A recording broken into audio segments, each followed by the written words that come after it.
좋은 월요일 아침입니다. 네. 주말 지나면서 또 정호영 보건복지부 장관 후보자는 관련해서 많은 의혹과 우려가 제기됐는데요. 국무위원 후보 추천을 같이 하신 입장에서 이 상황 어떻게 보고 계신지, 그리고 어제 회견에서 의혹 해명이 좀 충분하다고 보시는지요? 우선 그 정호영 지금 보건복지부 장관 후보를 왜 말하자면 후보로서 이렇게 고르고 천거했는지를 조금 말씀드리는 게 좋을 것 같습니다. 당초에 당선인도 그러시고 저도 그렇고 보건복지부의 최대 이슈를 뭘로 볼 것이냐 하는 데 대한 많은 논의가 있었습니다. 대개 우리의 그 인사의 추천의 방식은 우선 앞으로 그 부처가 해야 할 시대적 사명, 그리고 우리 국민 경제를 위해서 또 국민을 위해서 무엇을 해야 하는가 하는 우선순위와 이것이 과거와 어떻게 다른가 하는 것을 많이 논의했습니다. 그렇게 봤을 때 보건복지부는 그야말로 과거의 기재부나 산업부나 이런 부서들이 말하자면 차지하고 있었던 일자리의 창출이라든지 국민에 대한 매크로 또는 마이크로적인 이런 경제의 발전, 이런 것을 그러한 부처들이 담당했다면은 이제 앞으로의 정말 일자리와 우리의 기술과 이런 쪽은 저희는 사회부처에서 나온다고 봤습니다. 그 가장 핵심은 보건복지부고 교육부고 노동부고 식품안전처고 이러한 부서들입니다. 그 중에 가장 일자리를 창출할 가능성이 많다고 본 것은 저희는 보건복지부였다고 봤습니다. 이 코로나 팬데믹으로 인해서 엄청난 그런 의료에 대한 수요가 증가하고 있고 간호에 대한 수요가 증가하고 있고 또 연금 개혁을 통해서 우리가 좋은 소위 국민들을 안정시키는 정책을 해야 되고 또 바이오 산업 등에서 앞으로 발전될 이런 식품안전처와 보건복지부와 이런 협업으로서 일어나야 하는 여러 가지 협력, 이런 것들을 봤을 때 처음에 저희는 예산 전문가 또는 매크로 정책의 전문가를 보건복지부에 한번 투입해보자 하는 얘기를 했었습니다. 그러나 여러 가지 사정으로 그러한 일들이 어려워졌을 때 우리가 결정해야 되는 것은 역시 다시 한번 보건복지부를 그야말로 일자리 창출의 보고로 만들 수 있는 사람이 누군가, 그러면서도 동시에 전국의 균형 발전, 인재 풀의 좀 분산, 이런 걸로 봤을 때 가능한 한 지방에서 활동을 하신 분을 뽑는 게 좋겠다. 그리고 의료 쪽에서 뽑는 게 좋겠다. 이렇게 결정을 했습니다. 그래서 그때부터 사실은 서치하는 작업이 시작이 된 겁니다. 그래가지고 며칠을 지나서 지금 보건복지부 장관 후보가 말하자면 논의가 되기 시작한 거죠. 저희는 그분의 장점은 비교적 보건복지 행정을 새로운 시각에서 보는 분입니다. 그러니까 예를 들면 보건복지부가 엄청난 소위 기득권들이 말하자면 자리하고 있는 부서입니다. 그게 나쁘다는 게 아니고 그렇게 될 수밖에 없는 그런 구조적인 그런 체제를 가지고 있다. 그러면 이거를 그 내부를 잘 아는 분이 뭔가 앞으로 바꾸고 또 쇄신을 해야 되는데, 그렇게 봤을 때 지금 정호영 장관은 그러한 쇄신의 의지가 비교적 강한 분이었다. 저희는 그렇게 판단을 했습니다. 그게 제일 먼저 큰 이유입니다. 검증 단계에서 이런 다소간의 문제가 있다는 것은 저희가 알았습니다. 다만 그 검증 단계에서 문제가 있었던 것이 과연 다시 한번 팩트로서 확실하게 검증될 수 있는지를 이제 인사청문회나 또 언론의 검증 등을 통해서 검증이 되어야 된다고 봤고, 물론 저희가 1차적으로 검증은 다 했습니다만, 그러나 저희가 봤을 때 비교적 그 대상이 되는 자녀들이라든지 이런 사람들이 평판조회나 이런 걸로 봤을 때 그렇게 떨어지는 분들이 막 그러한 그 하나의 활동을 하는 그러한 쪽은 그렇게 막 심하지 않았다 이런 판단을 했습니다. 그거는 앞으로 우리 언론들이 다시 한번 그분들이 어떤 분들인지 좀 뭐 평판 조회도 좀 해보시고 좀 그 검증을 해보시면 되게 좀 판단을 하실 수 있지 않을까 그렇게 생각을 하고 있고요. 어쨌든 현 단계에서는 저희는 그러한 여러 가지를 고려한 그 보건복지부의 새로운 시대의 업무에 대한 개혁에 맞다 이렇게 보고 선정을 하신 분이기 때문에 저희는 가능한 한 좀 그분의 조금 역점을 좀 두어 주셔가지고 앞으로 우리 언론의 검증이나 인사청문회에서 충분히 논의하고 소명하고 그래서 우리 국민들을 대표하는 우리 국회의원님들이 판단을 해주시는 게 좋겠다 그런 생각을 현재 가지고 있다 이렇게 말씀드리겠습니다. 다음으로 이제 후보님께서도 25일, 26일 한동훈 장관님 얘기는 안 물으세요? 말씀해 주십시오. 한동훈 장관님도 역시 마찬가지입니다. 결국 대통령께서는 상당히 오래전부터 한동훈 장관의 젊음이라든지 그 능력이라든지 또는 그동안에 그분이 여러 어려운 역경을 겪었다든지 이런 것 때문에 한동훈 장관을 뭔가 좀 중히 쓰고 싶다 하는 생각은 거의 초기서부터 가지고 계셨습니다. 다만 그분이 가지는 그런 그 강력한 그 수사에 대한 능력이라 할까, 집념이라 할까 이런 게 있으신 것이 뭐 우리 모두가 아는 거입니다만 그렇기 때문에 대통령께서는 한동훈 장관은 뭔가 이제는 다른 일을 함으로써 국가에 기여하고 본인의 발전에도 기여해야 된다 이런 생각을 강하게 가지셨어요. 그래서 이분을 그동안에 여러 어려움을 겪었으니까 뭐 수사 쪽에 무슨 뭐 어디 지검장을 맡으신다든지 고검장을 맡으신다든지 뭐 이런 거보다는 전체를 보는 법무부라는 비교적 수사에서는 떨어진 그러한 그 조직을 맡아서 이제는 정말 그 법무부가 무슨 법조인들의 또는 수사에 또는 그 형의 집행에 이런 데 핵심이 되는 것이 아니고 국가를 위해서 법무부가 뭘 기여할 수 있는가를 국제적 기준에서 좀 할 수 있는 그런 일을 좀 해달라 하는 것이 법무부에 대한 대통령님과 저의 생각이었습니다.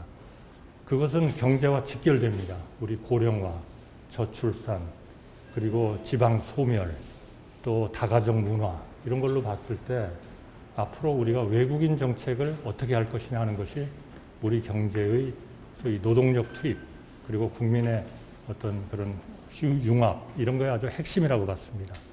그리고 그런 것은 결국 비자 업무하고 연관되는 거고 예를 드는 겁니다. 그것은 법무부의 핵심 업무입니다. 그리고 인권과 연관돼서 과거처럼 수사 쪽에서의 인권의 정립 이런 것도 중요하지만 예를 들어 형의 집행에 있어서의 구치소라든지 형무소라든지 이런 데를 어떻게 정말 좀 진짜 국민을 위한 개혁을 할 수 있을 것인가.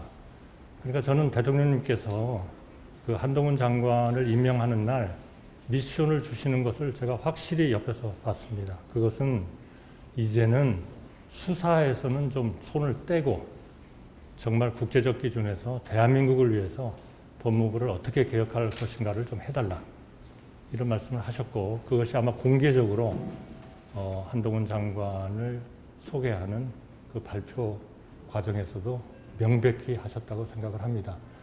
당시는 사실은 지금 검찰 수사권 조정이라든지 이런 문제가 처음에 한동훈 장관을 대통령께서 생각하시고 계실 때는 그렇게 큰 이슈가 아직 되지 않았었습니다.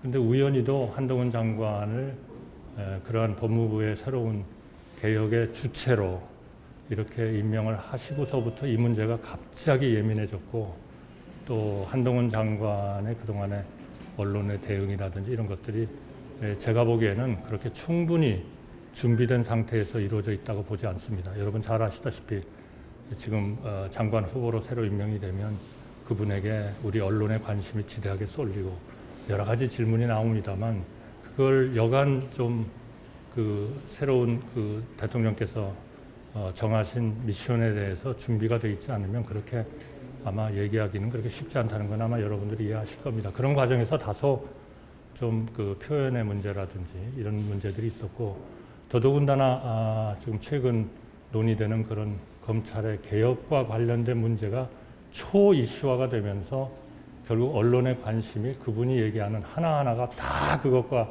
연결되는 쪽으로 이렇게 됐다 하는 겁니다. 그래서 저는 분명히 말씀드리고 싶은 거는 대통령님과 제가 한동훈 장관을 법무부 장관 후보로 임명하는 것은 좀 더 큰 시각에서 법무부라는 하나의 중요한 부서가 대한민국과 대한민국 경제를 위해서 무엇을 기여할 수 있을 것인가를 좀 정말 고민하고, 또 가장 우리 대통령의 신뢰를 받고 있는 장관이 그런 일을 좀 거기에도 엄청나게 많은 기득권들이 또 존재하고 있기 때문에 과감하게 그런 혁신을 좀 해달라 하는 것이 저는 대통령님의 핵심 포인트다 하는 말씀을 제가 드리고, 사실은 대통령께서는 수사라는 그런 분야에서 한동훈 장관을 좀 벗어나게 해야 되겠다 하는 뜻이 더 강하다 하는 말씀을 제가 같이 인선에 참여했고, 대통령의 뜻을, 저는 사실 법무부에 대해서는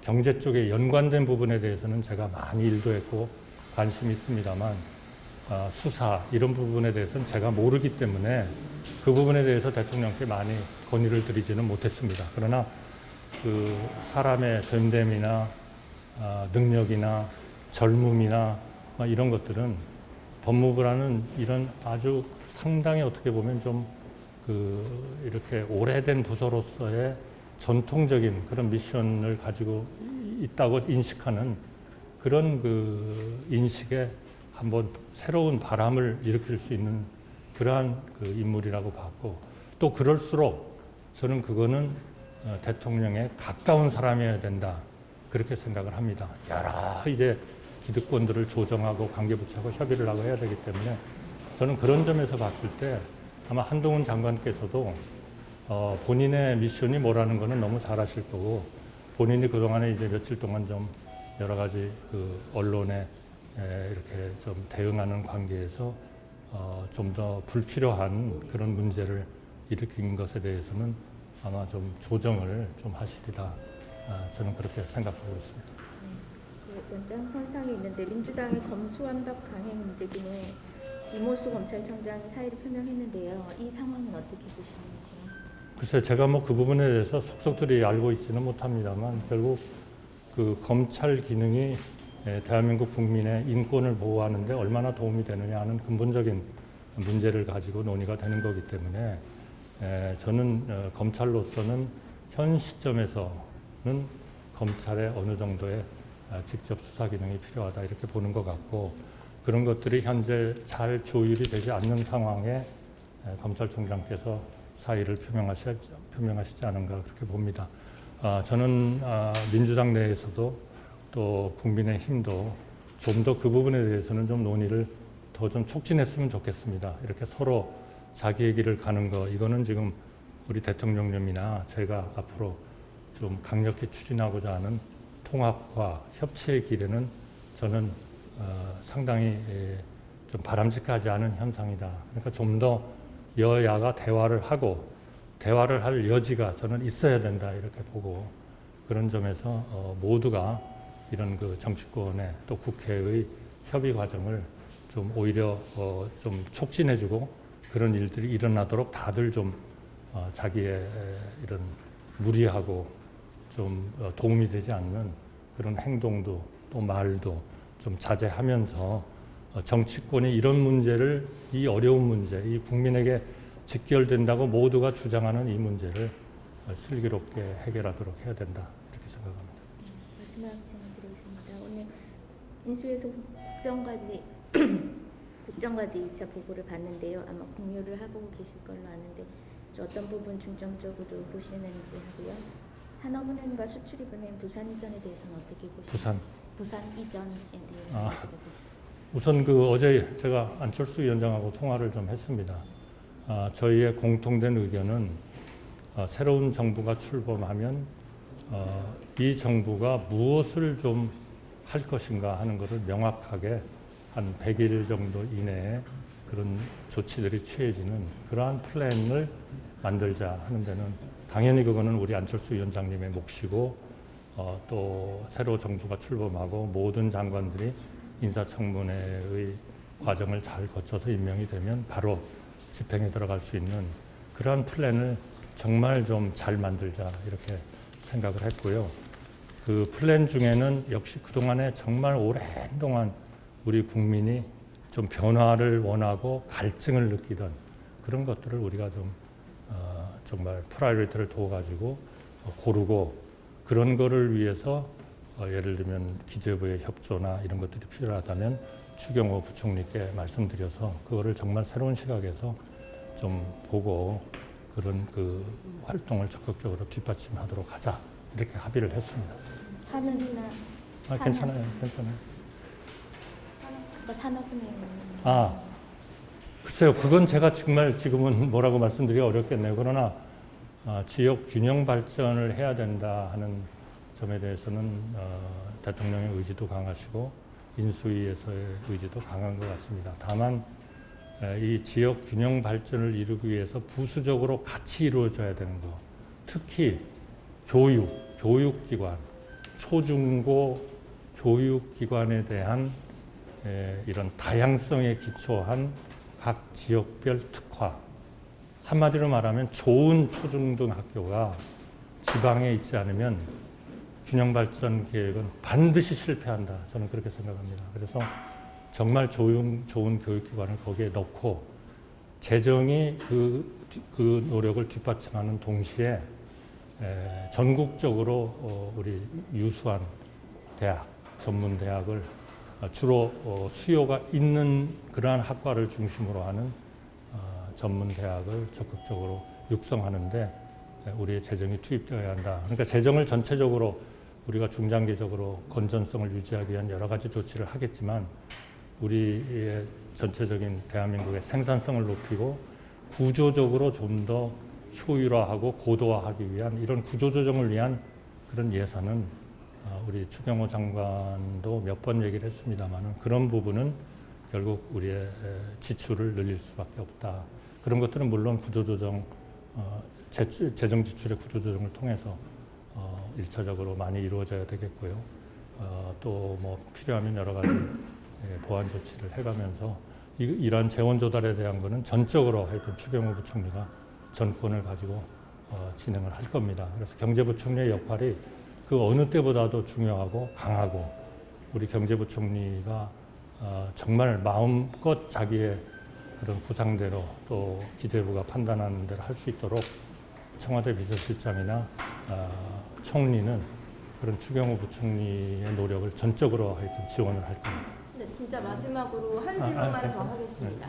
그 아까 정호영 후보자에 대한 그 논란들을 사전에 좀 인지하고 있었다라고 하셨는데 그러면은 여기 인수위 내부에서나 총리님께서는 이게 약간 좀 문제가 없다라고 보신 것인지? 아닙니다. 그러니까 결국 이 우선순위, 보건복지부가 하나의 그 리더로서 모셔야 하는 장관의 덕목과 능력과 개혁 의지와 동시에 그분이 가지는 말하자면 약간의 다운사이드라고 할까요? 그런 것들이 분명히 있을 텐데 그런 것들은 이 보건복지부 장관이 갖춰야 하는 하나의 그 덕목에 비추어서 검증을 좀 더 하면서 최종적으로 인사청문위원회에서 결정할 수 있는 사안이겠다.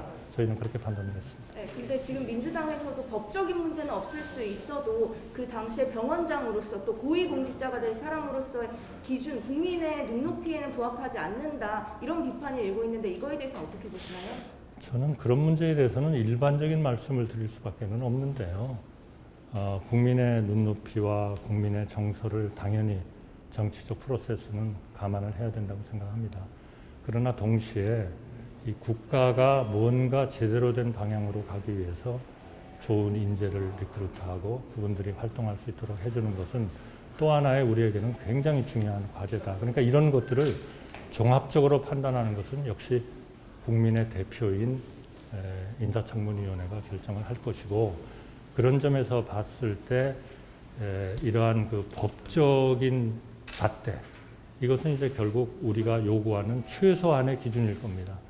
그거보다 더한 기준을 요구하는 것은 그거는 역시 국민과 국민을 대표하는 인사청문위원회의 의원님들이 국민의 대표로서 결정해야 될 사항이 아닌가 그렇게 생각합니다. 네, 감사합니다. 감사합니다. 감사합니다.